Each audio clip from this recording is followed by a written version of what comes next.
the great expectation of the Bethune-Cookman University experience. And I would like to dedicate this to President Edison O. Jackson and to Bethune-Cookman University.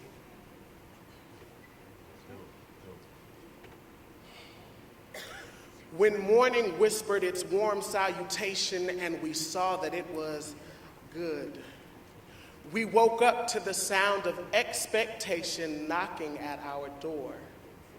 And without invitation, expectation strolled boldly into our space, boldly into our time, greeted us at our bedside, and unceremoniously jumped on top of us with laughter, poking, tickling, kissing us.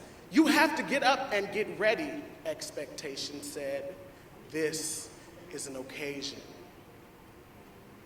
And you and I, maybe having slept on the wrong sides of many situations, perhaps not quite ready to greet the bright morning sun yet, not necessarily eager to leave the comforts and convenience of our own homes, sought out security, and we pulled the blankets back over our heads, buried ourselves beneath our darkest hour, wrapped ourselves tightly in insecurity, and we told expectation to go away.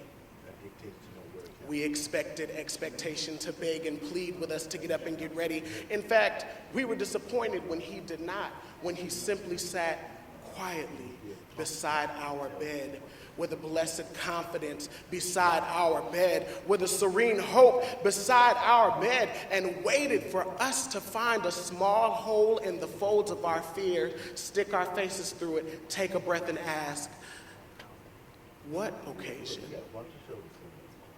"A party," expectation exclaimed, to which you and I asked, "But whose?"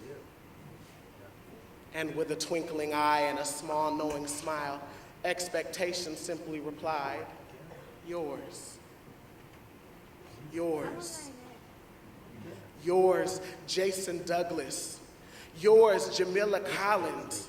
Yours, student body, freshman, senior, business major, theater minor, thinker, doctor, philosopher, dancer, poet. Yours, provost, professor, coach, mentor, advisor. Yours, Miss Gail and Miss Caroline in the dining hall, Miss Ingram in the library, Miss Coleman in the registrar.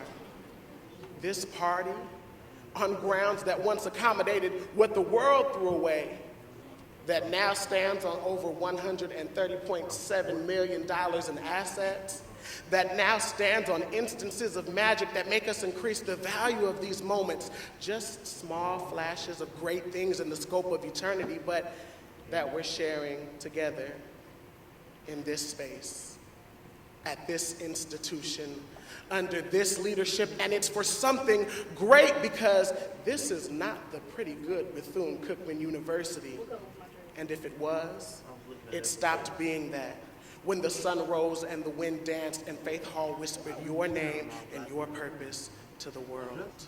So this party, it's for you, and we're celebrating your arrival. Now, by this time, our whole head was out of the folds of the blanket, our eyes big and round and wet, our ears erect, hanging on every word that fell from expectation's mouth, as if we were dangling over some tumultuous pit of sweltering molten rock, straining to hear, because we were no longer content to hide within the pleats of our doubts, no longer doubled over, trying to block out obtainable resolve and unrelenting tenacity. Expectation had our whole attention now. And he said, "We have waited for you for 109 years, since 1904. Sometimes waiting through seasons of intolerance, other times weathering the harsh injustices that often accompany progressing for progress's sake, and choosing to be ever increasing, ever evolving, always learning, sometimes fighting, and letting patience have its perfect work with us, that we could be not perfect, but perfect for you. lacking nothing, so that when you arrived, you could till fertile ground, wet from the sweat that fell from the neck of the purpose and the legacy, so that when you were not strong enough to stand on your own, you could lean on the promise of the everlasting arms, laboring so that you could enter this place to learn and depart from this place to serve, working so that you could make it. See, the thing is, we need you. You, Makola Abdullah. You, John Baldwin. You, Reuben Riffin. You, Jasmine Story. You who prays for this campus and you who walk it. Expectation paused, and he wiped a tear from the corner of his amber eye and said, now that you have arrived, now that you have made it, you have to get up and get ready for your party. So you and I stood naked before expectation, and we awaited further instructions. And in a thundering voice that echoed through generations, expectation proclaimed, you must wear sturdy and sensible shoes with solid, well-defined soles as to leave a trail for those that will dance behind you, for there will be dancing. You must be clad in integrity, prepared to love a world that doesn't always love you black. Rest in peace, Trayvon Martin. You must carry with you a satchel, and in it must be pride and perseverance, purpose, peace, passion, progress, prosperity, purity, patience, peace, and love. And then expectation garbed us, and he braided our hair. He spoke softly. You'll wear a deep, rich maroon velvet robe, and atop your head, a square crown, and around your neck, a golden stole, and in your hands, a quadrangular piece of paper that people will only ask you to see when they're trying to stop you from getting to where you're going. And when we look at you, said expectation, we will see you bejeweled with all our many prayers and dreams. We will remember when we wept in the struggle for the losses we encountered. We will remember when you, our posterity, were the only faint gleam of hope for better days to come. We will remember when we stepped out only on the faith of our forefathers, praying that the almighty hand of God would catch us. And with this, you and I, determined to never crawl back into the bounds of our bed again, attended our own party.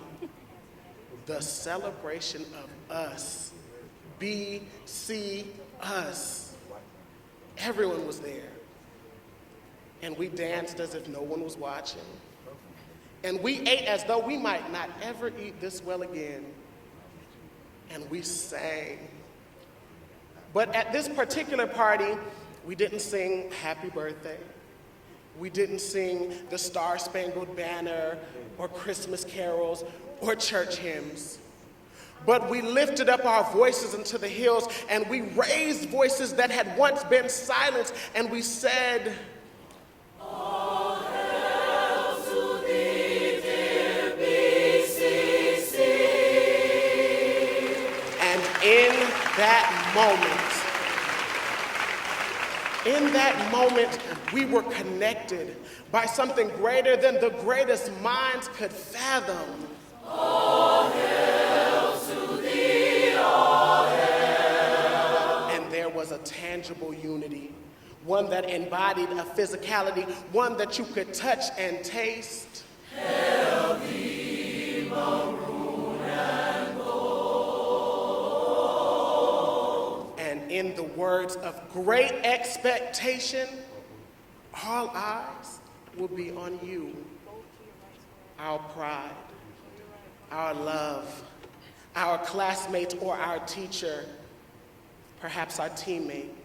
Rest in peace, Juan Veron Munoz. All eyes will be on you, our fraternity brother or our sorority sister, our colleague or our administrator, our friend or our president, Dr. Mary McLeod Bethune, Dr. James A. Colston, Dr. Richard Vernon Moore Sr., Dr. Oswald Perry Bronson, Dr. Trudy Kibbe Reed, or Dr. Edison O. Jackson.